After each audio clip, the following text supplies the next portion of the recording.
देखा तेनू पहली पहली बार वे होने लगा दिल बेकरार वे रब मैनू की हो गया दिल जानिए हाय मैनू की हो गया। আসসালামু আলাইকুম আপিরা, কেমন আছো সবাই? আশা করছি ভালো আছো। আমিও আলহামদুলিল্লাহ অনেক ভালো আছি। চলে আসলাম তোমাদের জন্য রাঙিয়ে দেয়া ভালোবাসা স্টোরিটার পরের পার্ট নিয়ে। চলো শুরু করি। তোমরা লাইক সাবস্ক্রাইব করে ফেলো এবং চ্যানেলটাকে শেয়ার করো। জিমিন কোনো মতে রুম থেকে বেরিয়ে এসে বগুমকে ফোন দেয়, কিন্তু জিমিনকে কাঁদিয়ে ওপাশ থেকে সুমধুর সুরে একটা কণ্ঠ জানান দেয় এই মুহূর্তে বগুমের ফোনটা বন্ধ রয়েছে। রাগে হতাশায় জিমিন ফোনটা ছুঁড়ে মারল। অতিরিক্ত চিন্তায় মাথা কাজ করা বন্ধ করে দিয়েছে ওর। আপনাদের কাছে হাত জোর করে জিমিনকে সুগার জন্য চাইছি, আমাদের চাওয়া অপূর্ণ রাখবেন না ভাই সাহেব। এতিম ছেলেটা এই প্রথমবার আমাদের কাছে কিছু চেয়েছে। আপনারা সুগা আর ওর পরিবার সম্পর্কে খোঁজ নিয়ে দেখুন একবার। আমি গর্ব করে বলতে পারি ছেলেটা কিংবা ওর পরিবার সম্পর্কে কেউ নেগেটিভ মন্তব্য করতে পারবে না। জিন সত্যি সত্যি হাত জোর করে বলল কথাটা। জিনের অনুরোধে জিমিনের পরিবারের সবাই একে অপরের মুখ চাওয়াচাই করছে। তারা কি উত্তর দিবে ভেবে পাচ্ছে না। এভাবে বলবেন না আপা, আমি আপনাকে কথা দিচ্ছি সুগার সাথেই জিমিনের বিয়ে হবে। আমরা খুব ভালো করেই শাহানা আর রায়হান ভাইকে চিনতাম, তাই তাদের পরিবার সম্পর্কে নতুনভাবে খোঁজ নেওয়ার কিছুই নেই। শাহানা আপা আর রায়হান ভাইয়ের ছেলে যে খারাপ হতে পারে না সেটা আমি জানি। জিমিনের মা ইয়ঞ্জুন কারোর উত্তরের অপেক্ষা না করেই কথাটা বললেন। সোবিন স্ত্রীর সিদ্ধান্তের ওপর কোনো কথাই বললেন না, কারণ তিনিও জানেন তার স্ত্রী ভুল কিছুই বলেনি। ইয়ঞ্জুনের কথা শুনে সবাই একযোগে আলহামদুলিল্লাহ বললেন। এরপর তারা বিয়ে নিয়ে কথা বলতে শুরু করলেন। বাবা মার সিদ্ধান্ত শুনে জিমিন হাউমাউ করে কেঁদে উঠল। ও বারবার বগুমকে ফোন দিচ্ছে, কিন্তু এখনো ফোনটা সুইচ অফ। জিমিন, তোকে জাঙ্কুকের মা ডাকছে, একবার ওই রুমে চল মা। আম্মু, তোমরা এটা কি করলে? আমার জীবনের এত বড় একটা সিদ্ধান্ত তোমরা একাই নিলে, একটাবার জিজ্ঞেসও করলে না আমি এই বিয়েটা করতে রাজি কিনা। তোমরা যখন আমাকে জানানোর প্রয়োজন বোধ করনি তখন শুনে রাখো, এই বিয়ে আমি করব না। আমি অন্য কারোর কাছে প্রতিজ্ঞাবদ্ধ। তোমরা যেমন আমার কথা একবারও চিন্তা করনি, ঠিক তেমনই আমিও তোমাদের কথা শুনবো না। জিমিনের কথা শুনে মাথায় হাত দিয়ে ধপ করে বিছানায় বসে পড়লেন ইয়ঞ্জুন। এ কি বলছে তার মেয়ে? তার চোখ দিয়ে অনর্গল পানি ঝরছে। তবে কি তিনি ঋণ পরিশোধ করার কোনো সুযোগই পাবে না? আজ এই যে তুই বেঁচে আছিস, আমি বেঁচে আছি, তাদের জন্য জানিস? হয়তো বলবি আল্লাহ হায়াত দিয়েছে তাই বেঁচে আছি, কিন্তু অনেক সময় আল্লাহ পাক মানুষকে উছিলা হিসেবে পাঠান। আর তোর আর আমার বেঁচে থাকার পেছনের উছিলা হলো সুগার বাবা মা। জিমিন অবাক হয়ে তাকিয়ে আছে ওর আম্মুর দিকে। আম্মুর কথা ওর বোধগম্য হচ্ছে না। এদিকে মিসেস ইয়ঞ্জুন বলেই চলেছেন, তোর জন্মের সময় আমি খুব অসুস্থ হয়ে গিয়েছিলাম। তোর বাবা চাকরি ফেলে দিনরাত আমাকে নিয়ে ব্যস্ত থাকতো। 3 ছেলেকে রেখেছিলাম বগুমের মায়ের কাছে। যেদিন তোর জন্ম হলো তার কয়েকদিন আগে থেকেই দেশে রাজনৈতিক অরাজকতা চলছিল। হরতাল, মারামারি, ভাঙচুরের জন্য বাড়ি থেকে বের হওয়া দায়ী হয়ে পড়েছিল। এদিকে আমার রক্তের প্রয়োজন। তোর আব্বু হন্যি হয়ে রক্ত খুঁজে বেড়াচ্ছিল, কিন্তু হরতাল থাকায় রক্তের জোগাড় করতে পারেনি। তখনই আমাদের বিপদে এগিয়ে এসেছিল শাহানা আপা আর রায়হান ভাই। শাহানা আপা তোর বাবার অফিসের বস ছিল। সে কোনোভাবে জানতে পেরেছিল আমাদের বিপদের কথা। শাহানা আপা একসাথে 2 ব্যাগ রক্ত দিয়েছিল, সবার বারণ করা সত্ত্বেও। সেদিন আমি সুস্থ হয়েছিলাম ঠিকই, কিন্তু অসুস্থ হয়েছিলি তুই। তোর রক্তে কোনো একটা সমস্যা দেখা দিয়েছিল। ডক্টর জানাই তোকে ঢাকা না নিলে তুই বাঁচবি না, কিন্তু হরতালের মধ্যে কেউ রাজি হচ্ছিল না ঢাকা যেতে। কোনো গাড়ি পাচ্ছিলাম না। এদিকে তোর অবস্থা খারাপ হতে শুরু করেছিল। তখনই ত্রাণকর্তা হয়ে এগিয়ে আসলো শাহানা আপা আর রায়হান ভাই। তারা নিজেদের গাড়িতে করে আমাদের ঢাকা নিয়ে গিয়েছিল। প্রতিমধ্যে সকল সমস্যা থেকে উদ্ধারও করেছিল। নিজের বাবা ভাইয়ের পরিচয় দিয়ে আমাদের নিরাপদে ঢাকায় পৌঁছে দিয়েছিল। সেখানে থাকার ব্যবস্থা করলো। 1 মাস সেখানে ছিলাম আমরা। হরতালের মধ্যে চলাফেরার জন্য বিশেষ পাসের ব্যবস্থাও করে দিয়েছিল। আর সেই যাত্রায় তুই বেঁচে গিয়েছিলি। ইমিন স্তব্ধ হয়ে মায়ের কথা শুনছে, সেই সাথে কাঁদছে অঝরে। বাবা মার ইচ্ছে পূরণ করতে গিয়ে কি ওকে এবার ভালোবাসে বিসর্জন দিতে হবে? কিন্তু ওর পক্ষে সম্ভব নয়। বগুমকে ছাড়া বেঁচে থাকা অসম্ভব। জিমিনকে চুপ থাকতে দেখে ওর মা মাথায় হাত রাখলেন। তিনি মেয়ের মনের অবস্থা বুঝতে পারছেন, কিন্তু তিনি শাহানার পরিবারের কাছে ঋণী। সুযোগ এসেছে সেদিনের উপকারের প্রতিদান দেওয়ার। কিন্তু কন্দনরত মেয়েকে দেখে তার বুকের ভেতরটা তোলপাড় হচ্ছে। তবুও তিনি মেয়েকে বোঝানোর চেষ্টা করলেন। মারে, আমি জানি তোর মনে কি চলছে। যাকে কথা দিয়েছিস তাকে ভুলে যাওয়া হয়তো তোর পক্ষে কঠিন, কিন্তু একসময় দেখবি তার অস্তিত্বর ছিটে ফোটাও তুই মনে করবি না, মনে করতে চাইবি না। তোর থেকে না শুনে তাদেরকে কথা দেওয়া আমার ভুল হয়েছে, এটা আমি স্বীকার করছি। আর সেটা করেছি সেদিনের উপকারের প্রতিদান দিতে। এখন যদি তোর মনে হয় আমি ভুল করেছি, তবে আমি তাদের কাছে গিয়ে ক্ষমা চাইব। অঝরে কাঁদছেন ইয়ঞ্জন। জিমিন প্রতিদান আর ভালোবাসার মাঝে আটকে হাঁসফাঁস করছে। 20 বছর আগের উপকারের প্রতিদান দিতে হলে ওকে ওর 3 বছরের ভালোবাসা ছাড়তে হবে, যেটা ভাবতেই ওর কলিজা হিম হয়ে আসছে। আর ভাবতে পারছে না মেয়েটা। 2 হাতে মুখ ঢেকে কেঁদে উঠল। আমি যে তাকে ভালোবাসতে পারবো না আম্মু। আমার ভালোবাসা শুধু একজনের জন্যই বরাদ্দ। আমাকে বিয়ে করলে সেই মানুষটাকে ভালোবাসাহীনতায় কাটাতে হবে সারাটা জীবন। আর ভালোবাসাহীনতায় বেঁচে থাকা মানে প্রাণ ছাড়া শুধু জীব হয়ে বেঁচে থাকা। তোর আজ এই কথা মনে হচ্ছে ঠিকই, কিন্তু একদিন দেখবি আজকের বলা কথাগুলোর জন্য তুই কষ্ট পাবি।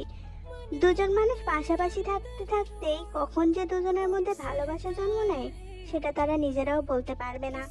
এমন যদি না হতো তবে যুগে যুগে স্বামী স্ত্রীর সম্পর্ক টিকে থাকতো না।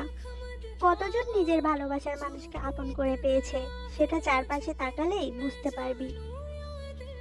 আমাকেও সেই কতজনের মধ্যে ফেলছো তুমি আম্মু? কেন কেন আমি আমার ভালোবাসার মানুষকে আপন করে পাবো না? তোমরা তো বাকি অভিভাবকদের মতো নও, তারপরেও কেন এত অবুঝ হচ্ছ? ঠিক আছে, আমি ওদের নিষেধ করে দিচ্ছি।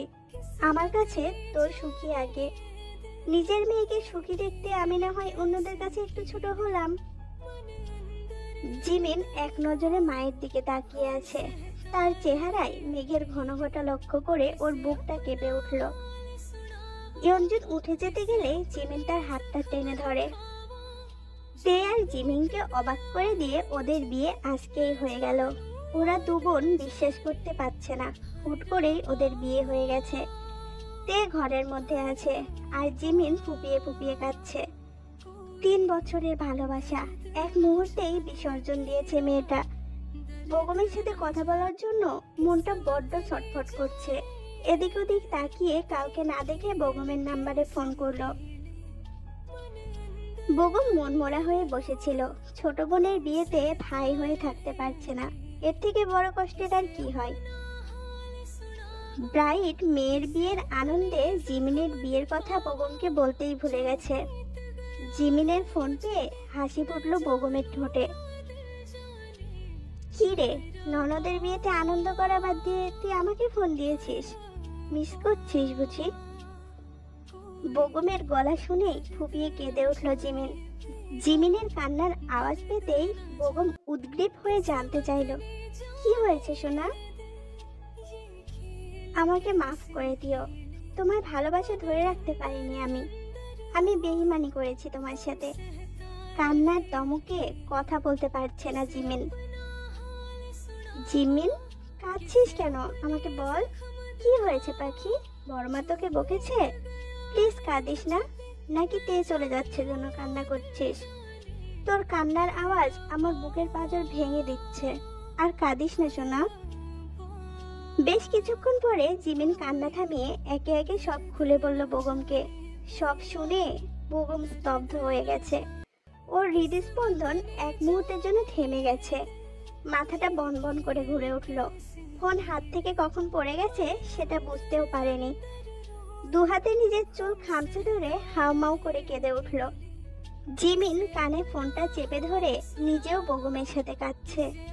এভাবে কতক্ষণ কেটে গেছে বলতে পারে না কেউই। একটু ধাতস্থ হয়েই বেগম ফোন হাতে নেয়। ও দেখলো জিমিন এখনো লাইনে আছে। হাতের উল্টা পাট দিয়ে চোখটা মুছে বলল, নতুন জীবনের জন্য স্বাগত। দোয়া করি তোর সুখের সংসার হোক, স্বামী সোহাগী হ।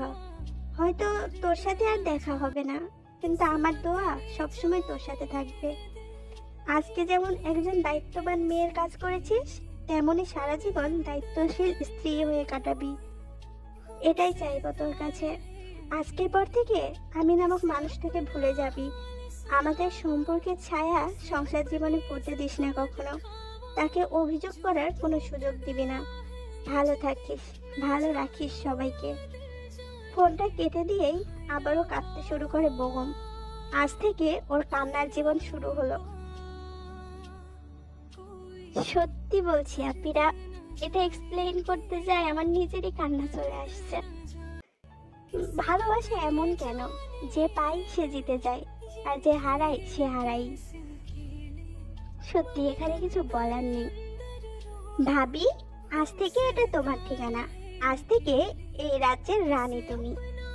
লিসা থেকে জাঙ্কুকে রুমে নিয়ে এসে কথাটা বলল। লিসার কথা শুনে তে ওর দিকে তাকিয়ে থাকলো। মেয়েটার কথায় কি জবাব দেবে অনেক হাতড়েও সেই জবাব খুঁজে পেল না তে। তবে মেয়েটার সম্পর্কে না জানলেও এটা বুঝতে পেরেছে ও এই বাড়িরই মেয়ে। তেকে অবাক হয়ে তাকিয়ে থাকতে দেখে হাসলো লিসা। দেখছো, আমি তোমাকে নিজের পরিচয়ই দিইনি। কি বোকা আমি। বহুরানী, আমি তোমার একমাত্র ননদিনী। আজ থেকে আমার সব অত্যাচার, ঝামেলা এবং ভালোবাসা তোমাকেই সহ্য করতে হবে। কি তুমি রাজি তো? তে মাথা নাড়ালো। এরপর কাপা কাপা গলায় জিজ্ঞেস করলো, তুমি কিসে পড়ো? এবার রাজশাহী বিশ্ববিদ্যালয়ে ভর্তি হয়েছি, ম্যাথে। তবে থাকি কিন্তু বাসায়। প্রতিদিন সকালে বাসা থেকে বেরিয়ে যাই আর বাসায় ফিরি সন্ধ্যায়। সারাদিন কোনো ঝামেলা তোমার সইতে হবে না। সন্ধ্যার পর থেকে ইচ্ছে মতো জ্বালাবো তোমাকে। লিসার সাথে কথা বললেও তের মন পড়ে আছে জিমিনের কাছে। বিয়ের কথা শোনার পর থেকে মেয়েটা কান্নাকাটি শুরু করেছিল। সারাটা রাস্তা কাঁদতে কাঁদতে এসেছে। ওর সাথে কথা বলার সুযোগও পায়নি তে। আচ্ছা, জিমিন এখনো কি কাঁদছে? চিন্তায় তে স্থির থাকতে পারছে না। আচ্ছা, জিমিন কি ওই বাড়িতে একা থাকবে? আজও কি সেখানে কেউ নেই? লিসা তের দিকে তাকায়। ওর চোখে চিন্তার ছাপ দেখতে পাচ্ছে লিসা। বলতে গেলে একাই আছে। বাসায় শুধু সুগা ভাইয়া আর দাদু থাকে। ভাইয়ার দুইটা চাচা, তারা পরিবার নিয়ে কানাডাতে সেটেল। ভাইয়ার একটা ফুপু আছে, তিনিও পরিবারের সাথে অস্ট্রেলিয়া থাকেন।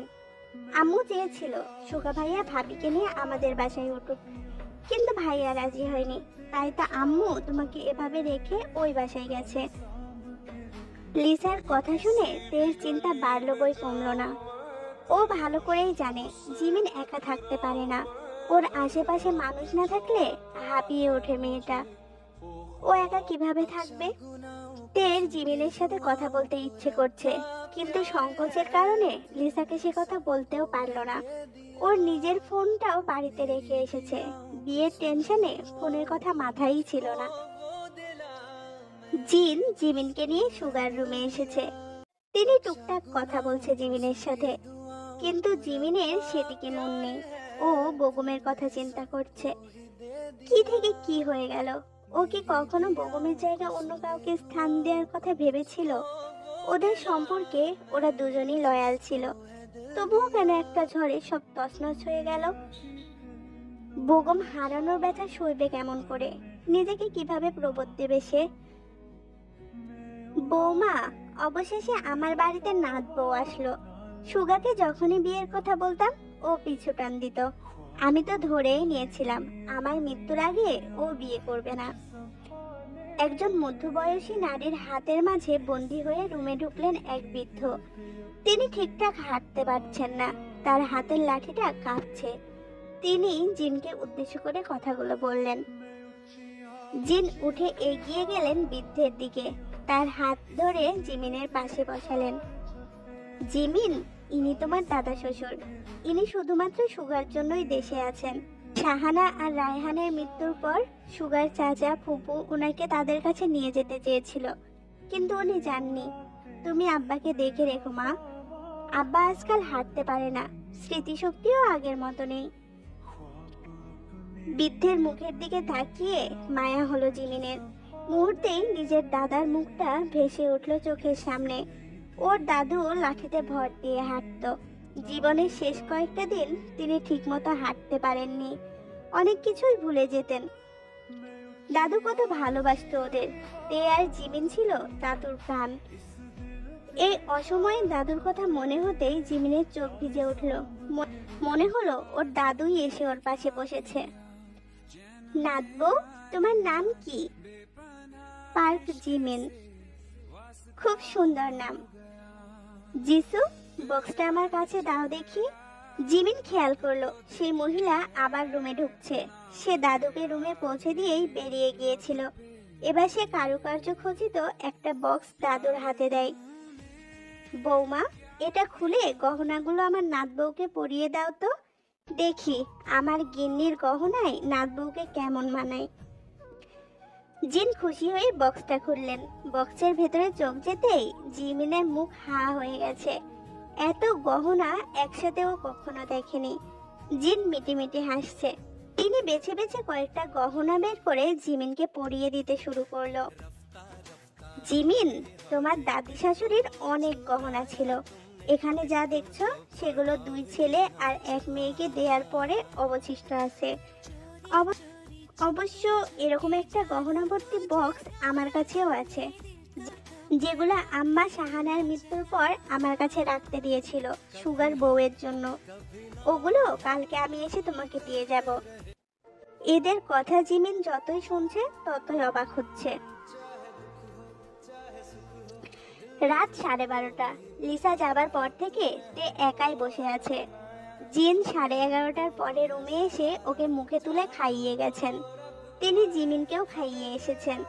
তিনি রুম থেকে যাবার সময় বলে গেছেন জাংকুকের জন্য অপেক্ষা করতে, আর তার কথা মতোই তে জাংকুকের জন্য অপেক্ষা করছে। তবে ওর ভাষ্য মতে ও বুড়ো শিয়ালের জন্য অপেক্ষা করছে। অপেক্ষার ফাঁকে ফাঁকে তে পুরো রুমে চোখ বুলায়। অনেক বড় একটা রুম, পুরা রুম সাদা, ফার্নিচার গুলোও সাদা, বড় বড় জানালায় পর্দা ঝুলছে সেগুলোও সাদা। এমনকি রুমে একটা ডিভান আছে, সেটাও সাদা। শুধু দেয়ালে কয়েকটা ছবি আর ড্রেসিং টেবিলের ওপর পারফিউমের কয়েকটা বোতল না থাকলে তে এটাকে সাদার গোডাউন নাম দিত। তে ঝিমোচ্ছে। ও প্রতিদিন 12টার মধ্যেই ঘুমিয়ে পড়ে, কিন্তু এখন রাত 1টা বাজতে চললো, অথচ ঘুমোতে পারছে না। দুঃখে ও ইচ্ছে মতো কয়েকটা গালি দিল জিয়ন জাংকুককে। গালি দিতে দিতে খাটে হেলান দিয়ে ঘুমিয়ে পড়েছে তে। রুমে এসে তেকে ঘুমাতে দেখে কপাল কুঁচকোয় জাংকুক। বাসর রাতে জামাইয়ের সাথে সাক্ষাৎ না করে যে কেউ ঘুমায় এটা ওর জানা ছিল না। ও একটু আওয়াজ করে দরজাটা বন্ধ করলো, তবুও তের ঘুম ভাঙলো না। তের মনে হচ্ছে কেউ বহু দূর থেকে ডাকছে ওকে। অনেক কষ্টে চোখ মেলে তাকায় মেয়েটা। ঢুলু ঢুলু চোখে দেখলো জিয়ন জাংকুক বসে আছে। এই বদলোক এখানে কেন? আশ্চর্য, আমাকে কি শান্তিতে ঘুমাতেও দেবে না? দিনের বেলা আমাকে বিরক্ত করে তার শান্তি হয় না, এখন এসেছে ঘুমের ভেতরে বিরক্ত করতে। ঘুম জড়ানো গলায় বলল তে। জাংকুক তের কথা শুনে স্তব্ধ হয়ে গেছে। ও কি বলবে ভেবে পাচ্ছে না। তবে তে শোয়ার উপক্রম হতেই ওকে আবার ধরে ফেললো। এতে তে ভীষণ বিরক্ত হলো। ওই স্যার, তুই কি আমাকে ঘুমাতেও দিবি না? তোর জ্বালায় আমার দিনের ঘুম হারাম হয়েছে, আবার রাতের ঘুমটাও হারাম করতে চাস তুই? দিনে তোকে গালি দিতে না পারলে কি হবে, রাতে তো ঠিকই দিতে পারবো, আর তুই শুনতেও পারবি না। অবশ্য প্রতি রাতেই তোকে আমি ইচ্ছে মতো গালি দিই, কিন্তু তুই জানতেও পারিস না। এবার জাংকুক রেগে যায়। এই মেয়েটা ওকে প্রতিনিয়ত গালি দেয়, ওটা ওর হজম হচ্ছে না। ও তের কাঁধ ধরে জোরে জোরে ঝাঁকিয়ে দেয়। ম্যাম, এটা আপনি স্বপ্ন দেখছেন না, আপনি আজ আমার রুমে আছেন, আর আপনি কথাগুলো আমাকেই বলছেন। একবার চোখ খুলে এই অধমের দিকে তাকান, আপনার সব ভুল ভেঙে যাবে। জাংকুকের ঝাঁকুনি খেয়ে ঘুম ছুটে গেছে টের। ও হতভম্ব হয়ে তাকিয়ে আছে জাংকুকের দিকে, বোঝার চেষ্টা করছে এই লোক কি সত্যি ওর সামনে। কয়েক মুহূর্ত পরে ওর সব মনে পড়ে যায়। ও আজ সন্ধ্যার পরে এই বাসায় এসেছে, তার মানে ও এতক্ষণ স্বপ্ন দেখছিল না। দুঃখে কপাল চাপড়াতে ইচ্ছে করছে টের। আশেপাশে তাকিয়ে কাউকে খোঁজার চেষ্টা করলো, কিন্তু হতাশ হয়ে গেল মেয়েটা। মনে মনে ভাবতে শুরু করলো, প্রতিবারই সব সমস্যা থেকে জিমিন ওকে উদ্ধার করত, কিন্তু আজ জিমিনও নেই। কি করবে এখনো? কিছুক্ষণ চুপচাপ তাকিয়ে থাকলো তে, এরপরে মুখ খুললো। আমার ঘুম পেয়েছে, আমি 12টার মধ্যেই ঘুমিয়ে যাই। এখন অনেক রাত হয়েছে, তাই কিছুতেই জেগে থাকতে পারবো না। এখন জেগে থাকলে ফজরের ওয়াক্তে উঠতে পারবো না, আর আমার চোখের পাতে ঘুমেরা রাজপ্রাসাদ করেছে, তাই চোখ খুলে থাকতে পারবো না। আমি ঘুমালাম। এক নিঃশ্বাসে কথাগুলো বলে জাংকুকের উত্তরের আশা না করেই শুয়ে পড়লো তে। জাংকুক বেকুবের মতো তাকিয়ে আছে তের দিকে।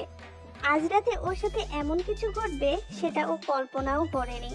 হতবাক জাংকুক উকি দেয় তের দিকে। ও চোখ বন্ধ করে আছে, ঘুমিয়েছে কিনা সেটা বুঝতে পারলো না। রাগে দুঃখে নিজেকে মনে মনে ধিক্কার দিল জাংকুক। জিয়ন জাংকুক, তোর বউ যদি ভবিষ্যতে এমন ঘুমকাতুরে থাকে, তবে ছেলে মেয়ের মুখ দেখতে পারবি না আজীবনেও। অথচ তোর কত স্বপ্ন, 1 ডজন ছেলে মেয়ে তোকে বাবা বাবা ডাকবে। এইভাবে চলতে থাকলে তোকে বাকিটা জীবন সিঙ্গেল জামাই হয়ে কাটাতে হবে ছোট জিয়ন। বাসর রাতে বিড়াল মারতে পারলি না তুই, আর তোর বোকা বউ তোকেই বিড়াল বানিয়ে মেরে দিল। বিড়বিড় করতে করতে তের পাশে শুয়ে পড়লো জাংকুক। সুগা রুমে এসে দেখলো জিমিন বিছানার এক পাশে গুটিসুটি মেরে শুয়ে আছে। ঘড়ির দিকে তাকিয়ে দেখলো 1টা 20 বাজে। সুগা জিমিনের মনের অবস্থা বুঝতে পারছে। হঠাৎ করে বিয়েটা হয়ে যাওয়ায় মেয়েটা আপসেট, তাই এই মুহূর্তে ওকে বিরক্ত করতে চাইলো না সুগা। ও জিমিনের এক পাশে শুয়ে পড়লো। সারা রাস্তা জিমিন কেঁদেছে, কেউ ওর কান্না থামাতে পারেনি। এই বিষয়টা একটু খটকা লেগেছে সুগার। একই দিনে তেরও বিয়ে হয়েছে, সেও কেঁদেছে, কষ্টও পেয়েছে, কিন্তু জিমিন যেন একটু বেশি কষ্ট পেয়েছে। ওর চোখ মুখ জুড়ে বিষণ্ণতা বিরাজ করছিল। পুরোটা সময় ওকে নিষ্প্রাণ থাকতে দেখেছে সুগা। তবে কি ও ভুল সিদ্ধান্ত নিয়েছে?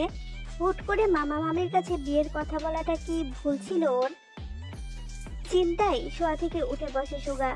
আরো একবার জিমিনের দিকে তাকালো। মেয়েটা ঘুমাচ্ছে দেখে ডাকতে ইচ্ছে করলো না, কিন্তু ওর মনের ভেতরে প্রশ্নরা জমাট বাঁধছে ক্রমশই। জিমিন জোর করে নিজের চোখ বন্ধ করে রেখেছে। এই মুহূর্তে সুগার সাথে কথা বলার ইচ্ছে নেই ওর মোটেও। বড্ড ক্লান্ত লাগছে, একটা শান্তির ঘুম দরকার। কিন্তু ও জানে ওর জীবন থেকে শান্তির ঘুম উঠে গেছে, আর কখনোই চোখের পাতায় শান্তির ঘুম নামবে না। সেখানে বিন্দু বিন্দু অশ্রুরা জমেছে বর্ষণের জন্য, আর এ বর্ষণ আজন্মকাল ধরেই চলবে।